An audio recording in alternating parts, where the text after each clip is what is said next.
Aquarius, tignan po natin kung ano ang blessings na pwede mong ma-receive ngayong 2024. Ayan, pwede nyo pong panoorin yung inyong Sun, Moon, Rising, and Venus sign para po mas kumpleto yung blessings na inyong ma-receive or yung mga mensahe po para sa inyo ngayong taon na ito. So, ang auspicious month mo po is April, May, June. Ayan, so ano na ata yan? Ano na ba yan? Ilang quarter na ba yan ng taon? Tingnan po natin. Okay. Ayan, basta second to third quarter, maganda pong month yun para sa'yo. So, kung may mga pinaplano ka, nun mo siya gawin. Pero syempre, nasa sa inyo pa rin yan. Oo, gamitin nyo pa rin yung inyong intuition, yung inyong isip para sa pagdedesisyon. Kasi mamaya nandyan na yung opportunity, tas masyado kayong nakinig dito sa reading natin. Diba? Hindi, kung nandyan na yung opportunity, diba? Syempre, huwag na kayo magpatumpik-tumpik pa. More on mga big decision nyo lang yan pagdating sa life ninyo. Ayan. Basta maraming darating na big opportunities para sa inyo ng, ano ba yung sabi ko kanina, April, May, June ba? Or May, June, July? Basta ganun yung, kung ano man yung sinabi ko kanina na month, di ko na natatandaan. The Moon, okay. So, very certain kayo dito sa mga gagawin ninyo ngayong taon na ito. Pwede rin may magko-confess sa inyo dito ng feelings. Ayan. Or meron nga naka-move forward na dito. Okay. So, ayun. Meron nga kayong mga gagawin. Tapos, talagang bago nyo ibaba yung decision ninyo is talaga pong wala na makakapagpabago ng isipan ninyo. Ayan. Parang firm na kayo sa inyong mga decisions. We have 8 of Swords. Parang wala ka na masyadong papakinggan dito.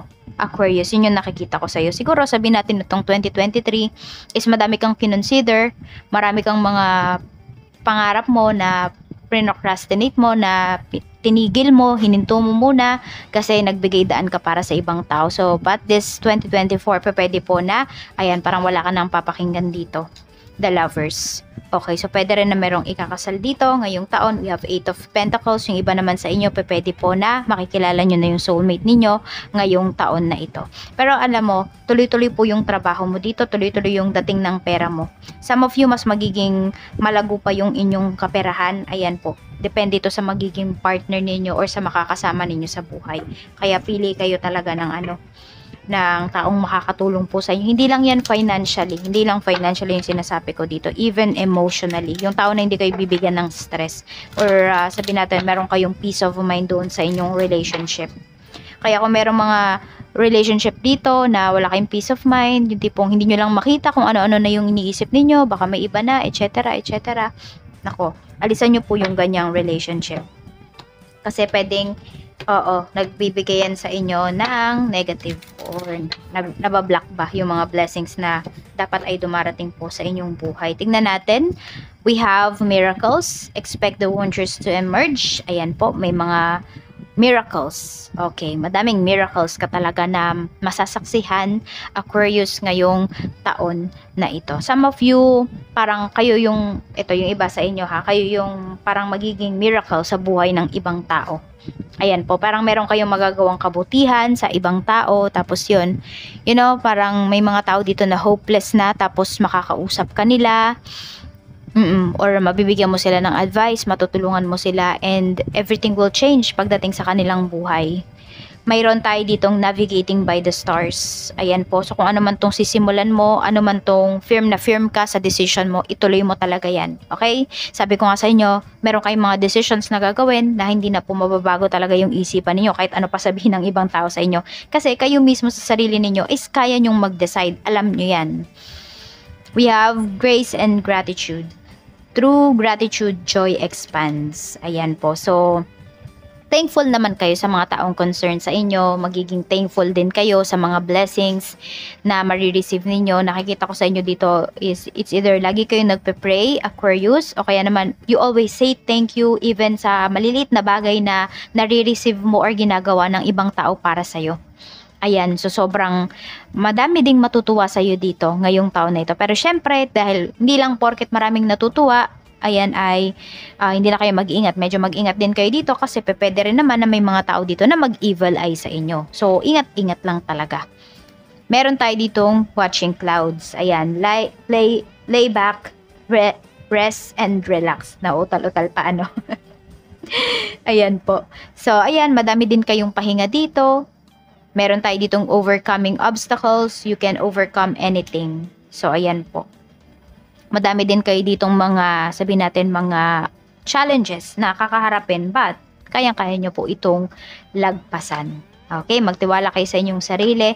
Ganito lang yan kapag ewan ko, ako kasi ganito ako kapag kunwari may mga problems na dumarating, which is, kahit ako naman, di ba, may problema ako. Yes, nag-a-advise ako sa inyo. Pero lahat naman tayo ay may pinagdadaan ng problema.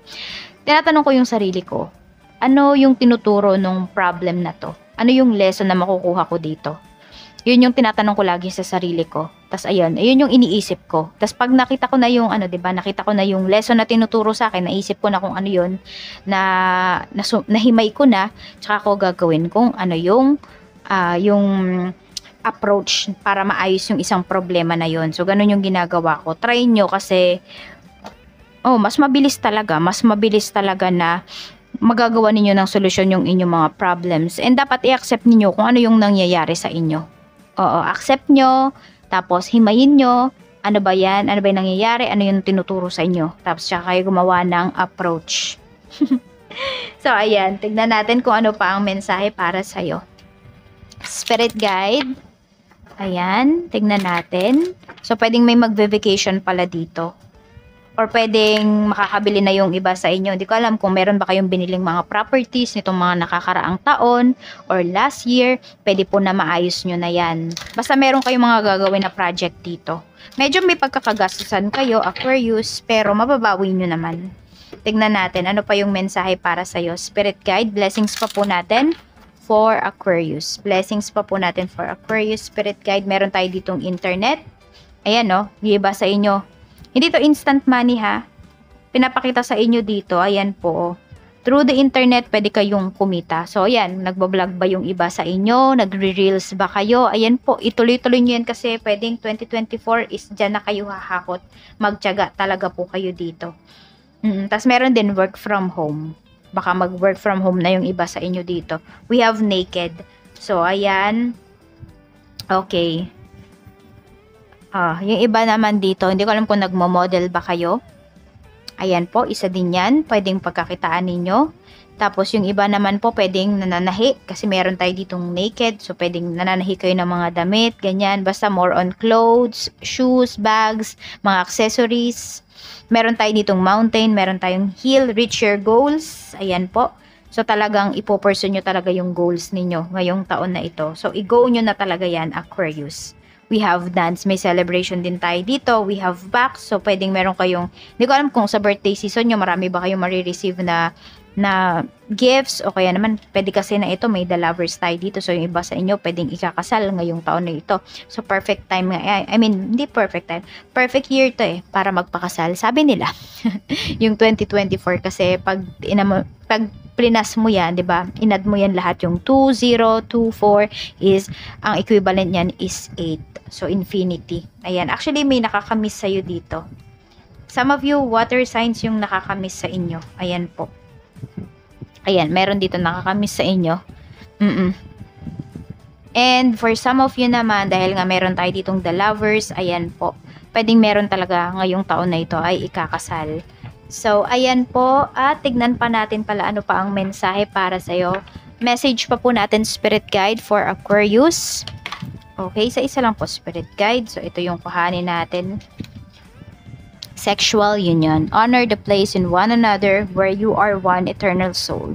For there you will always find true bliss. Ayan, magiging masaya po kayo. Ayan. So, ingat lang din naman yung iba sa inyo pagdating dito. Kasi pwedeng madaming magkagusto sa inyo, madaming ma-attract sa inyo, Aquarius, ngayong taon na ito. Any gender po, kahit ano yung gender ninyo.